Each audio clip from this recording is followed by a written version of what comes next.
We start in Blowing Rock, North Carolina, and we remember the legendary music hall, PB Scots. For anybody who went there in the late 70s or early 80s, they'll never forget it. In a time when there really wasn't a lot of entertainment in the high country, it was a rocking place that featured incredible national acts, including B.B. King, Bonnie Raitt, Hank Williams Jr., Molly Hatchet, plus a whole slew of other national and local acts. The story of how PB Scots was able to book these incredible acts is told to us by its former manager, Mr. Randy Kelly.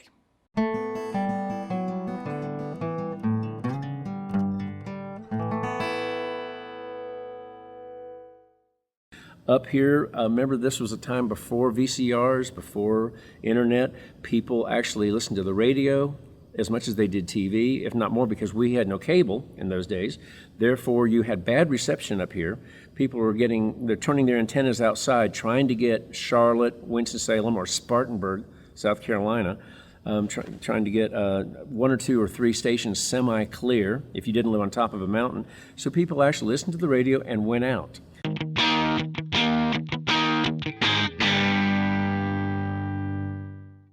The agency started calling us and saying, if you'll do shows on Sunday, Monday, Tuesday, or Wednesday, we'll give you a very favorable price so that we can get between DC and Atlanta. And so we became the stopover on the dates that they're looking for dates. Not many places will book a national act on a Monday or Tuesday. I got to hold Lucille as it was delivered to him. I didn't know that unlike Willie Nelson, who has that same beat-up guitar that looks like he's put it down the garbage disposal, B.B. King gets a new Lucille twice a year, and he had it delivered at PB Scots. And as it was, I got to hold it as he did and know that this guitar is going around the world. So that was my most memorable experience. Or my favorite line in Castaway, Tom Hanks, every man's president, I have made fire. When you feel like you've accomplished something, I got to hold Lucille as it was brand new coming out of the box.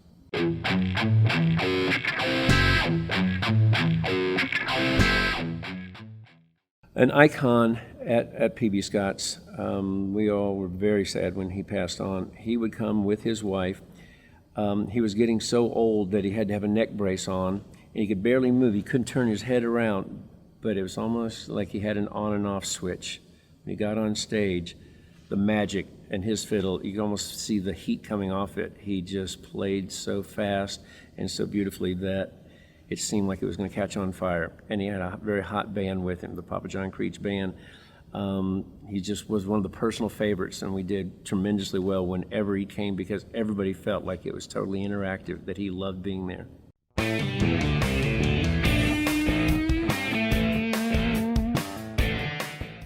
He did play up here, and the thing that surprised me most about it is that during his evening, just for fun, he took over every other member of the band's instruments and played their instruments on the song, just to show he could.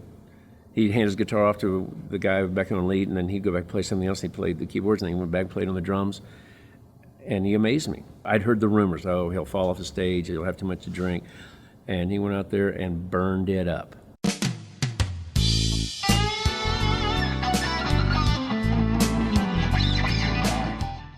As nice a human being as ever was, and in those days, if you love Delbert McClinton now, you know his songs, but he is not universally known anymore except for now Beach Music Awards. I mean, they picked up on him, which totally flabbergasted me.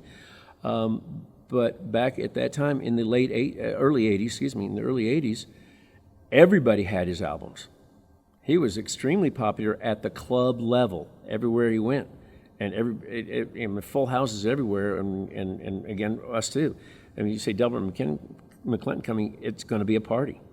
Because you can sing all his hits, I mean, his greatest hits, you know every song back then.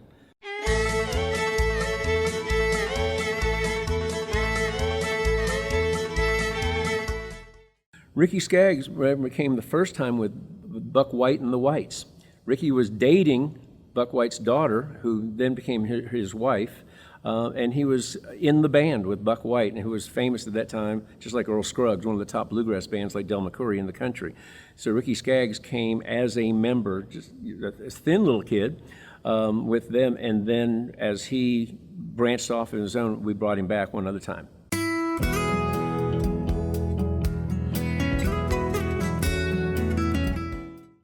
She was just easygoing, shyer than you would think.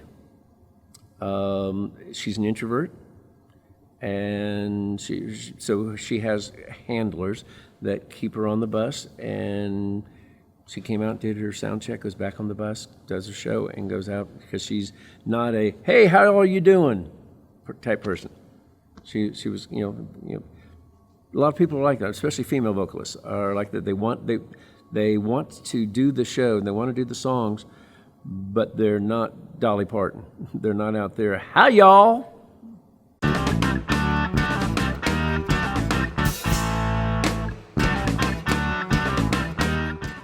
The Allman Brothers, I wish they'd played. They didn't, but Gregg Allman did. And each time Gregg would play, he would bring in, you wondered who was going to be Dwayne and Dickie. He, for a while, traveled with a couple brothers known as the Toller Brothers. Every Allman Brothers song, they practiced it, and they know exactly where to go and who's going to do the slide version, who played the Dickie Betts part. He was very gentlemanly.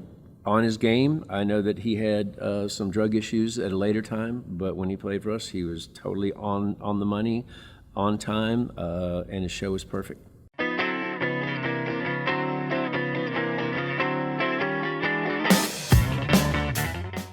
Oh, wow. One of my favorites. That brand of electronic, almost the precursor of fusion, rock jazz, was something nobody had heard at that time. It was just amazing to be Southern rock jazz out of Atlanta. One of the unique experiences, every now and then, the biggest snowstorms we ever have are the ones that come up around Atlanta. And this last year when Atlanta was closed for a week, because they only have like 18 snow removal trucks in the entire city. And the story about Dixie Dregs came up against those of us that remembered it. That storm came up, and Atlanta was closing down, but they wanted to play, and we did. They rented a van and put everything in a van, rented a four-wheel van. There was one or two in the entire city. They got it first, and it took them 9 hours to get here from Atlanta, a 4-hour drive. It took them 9 hours to get here, but they made it here, and we had a light snowfall, and we did the show. People calling and saying, I've got tickets for the show and I don't want to come. I don't want to come. Get a refund. I said, the band's here. They're playing. I suggest you come too, because you're not getting. If they play, there's no refund. And so the people came.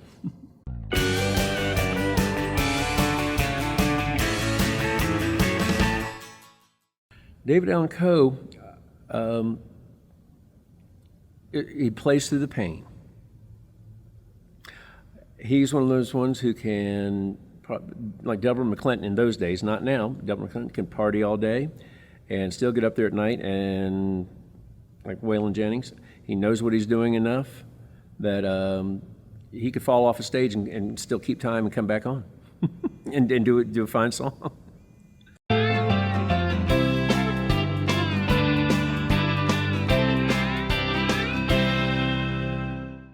Tammy Wynette, lots of prep time. I love old country. I mean, Porter Wagner, those shows, I had a paper route when I was a kid, and I had to roll papers in the morning. The only thing coming from WRAL TV in Raleigh in the morning was the Porter Wagner show. And he would have Tammy Wynette and these other people coming through and playing. And I mean, the teased hair, the platinum blonde, but the voice was still there when she played. And I was kind of reliving my past.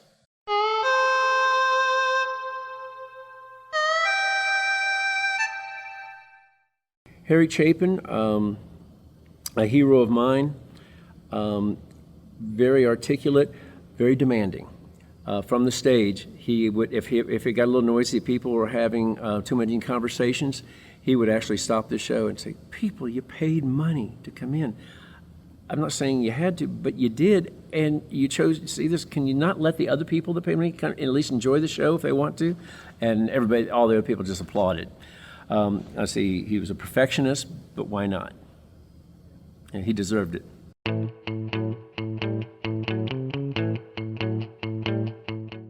When Alan gave me the reins and said, "You can book what you want as long as you make it back for us," I said, "Well, I have to have JJ Cale." Naturally, I wore out one copy and had his first, and I had to make another copy. And his Troubadour, JJ Cale, and naturally, his first 2-3 albums, I don't think anybody up here did not have them.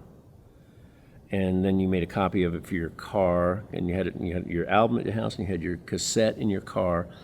And so when he came, it was another one of those, I'm not worthy. I mean, here I get, my bucket list of people I want to work with in my life, and he's in my club.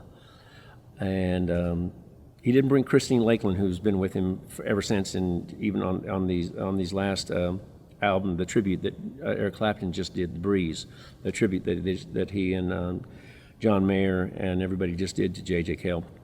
Christine has been with him probably, I did JJ 3 times, and she was with him the last 2, but she was a young girl now. She, on this documentary that I saw on PBS, like all of us, she has some wisdom of the years on her face, but she's still an incredible guitarist. The shows were just those ones where everybody just looks, I have all his albums, and he's here in this. And again, PB Scots had that little feeling you could reach out and touch everybody in the building, and so one of my top nights ever.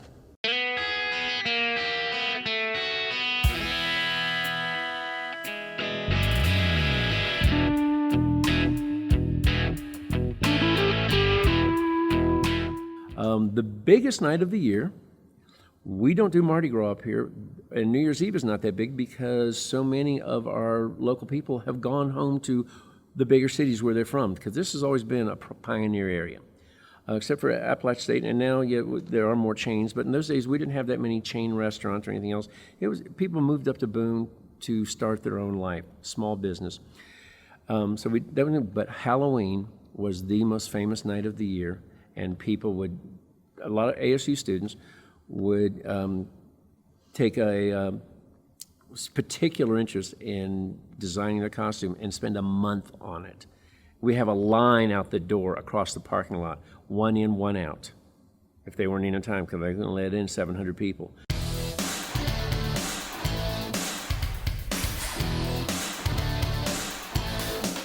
Well, the bands that were the most popular that were not national acts were the Sponge Tones, Cruise-O-Matic, Super Grit Cowboy Band, Sidewinder, Choice.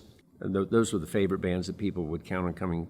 Thursday night would be ladies' night, Friday night was just average night, and then Saturday night was couples' night, and it would just be packed every weekend.